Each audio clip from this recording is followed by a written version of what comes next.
Mata duree postnatal drip yookaan laagaa keessatti akkiitaan yookaan hancufni furdaan baay'atee kan nama rakkisu maaltu fidaa akkasumas furmaan isaa maadha kan jiruun deebi'een jira.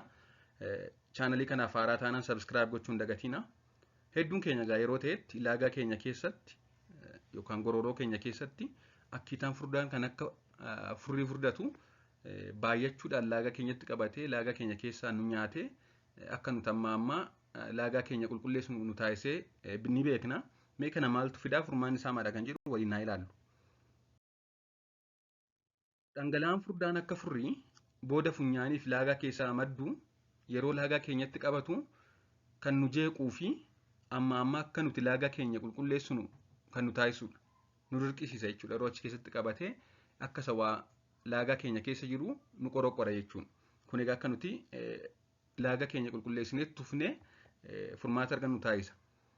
Funyaan saayinasiif laagaan jechuunis noos saayinas and throat kan jedhamanii isaan kun egaa dhangala'aa furdaa akka gogiinsi hin uumamnee fi akkasumas immoo akka wantoonni adda addaa yeroo qilleensa fudhannu qilleensa waliin hin seenne ittisuuf gargaaru. Dhangala'aan kun egaa kanaaf oomishama jechuudha. Kun immoo fayyummaa sombaatiif baay'ee barbaachisaadha. Qilleensa nuti fudhannu wantoota somba keenya miidhaan yoo qabaate qulqulleessee yookaan calalee hambisa jechuudha. Dhangala'aan furdaan saayinasii funyaanii fi laagaa keenya keessatti argamu. Kun noormaalii barbaachisaadha. Dhangala'aan kun immoo noormaalii yeroo nagaatti jechuudha.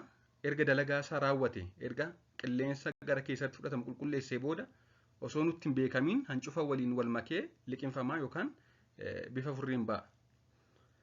Haa ta'u malee namoota tokko biratti rakkoo maaliif jira?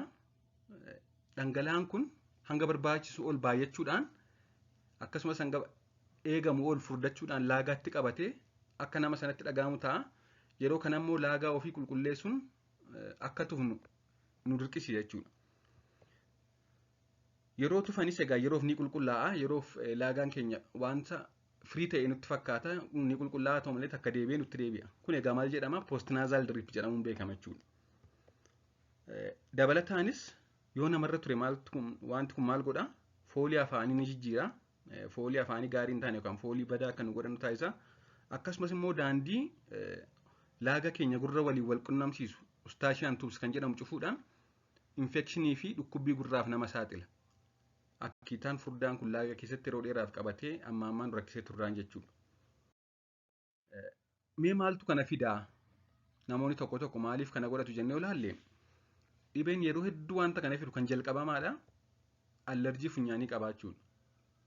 Yookaan namoonni hedduun saayinasii jedhu sakanii allerjii funyaanii yookaan sinsinnaa'uu funyaanii kanneen qaban akkuma beektan egaa allerjii jechuun kanneen akka dhibee asmii waan akkasiidha. Kanneen foolii adda addaa qilleensa adda addaa wantoota adda addaarraa namatti ka'uun namatti uffachiisanii dhangala'aa namatti baay'isan.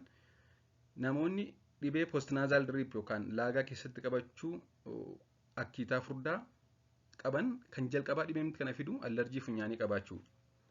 Kan lammaffaa jijjiiramuu haala qilleensaadha. Akkasumas immoo nyaata qimamiin adda addaatti baay'atu nyaachuudha. Yeroo ulfaas wanti kun ni baay'ata. Kanneen kaan irra dubartoota ulfaa biratti baay'inaan mul'ata. Akkasumas immoo dubartoota qoricha ulfatti san fudhatan akkasumas namoota dhiibbaa dhiigaa hir'isuuf qoricha dhibee giffiitii yookaan hypertensionii fudhataman kanneen fudhatan isaan kana biratti qorichoonni akkasii wanta kana mala fiduu qabu. Kana malees immoo dhukkubni sombaa yeroo dheeraa chronic obstructive pulmonary disease kan jedhamu wanti kun amala akkasii fiduu qaba jechuudha. Darbees egaa akkuma beektan tamboo xuuxuun wanta kana ni fida. Furmaanni maali? Ka'umsa wanta kanaa mallattoo sargaa soofnee booda furmaanni wanta kanaa maali yoo jenne kan jalqabaa halkan yeroo ciisan mataa siree ol qabuudha. Mataa siree yeroo ol qaban dhangala'aan funyaan keessaa karaa saayinasii gara laagaa dhufee ni liqinfamaa achi keessatti qabateen turu. Kanaaf boraatii yookaan tiraasii fayyadamnee mataa siree ol qabnee rafuun barbaachisaadha. Akkasumas dhangala'aa sirriitti fudhachuu. Bishaan sirriitti dhuguun baay'ee barbaachisaadha. Sababni isaas dhangala'aan sun yoo bishaan gahaatti fudhannee furdatee laagaatti hin qabatu. Qallatee ni liqinfama ofumasaa. Yoommoo bishaan dhangala'aa gahaa fudhachuu dadhabne furdaa waan ta'eef laagaatti qabatee nu rakkisa jechuudha. Kanaaf bishaan sirriitti dhuguun barbaachisaadha. Akkasumas tamboo aarsuu dhiisuu kanneen tamboo xuuxan tamboo aarsuu dhiisuudha.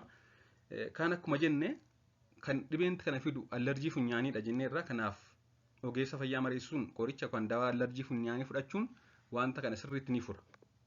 Dawaa allerjii funyaanii fudhachuun.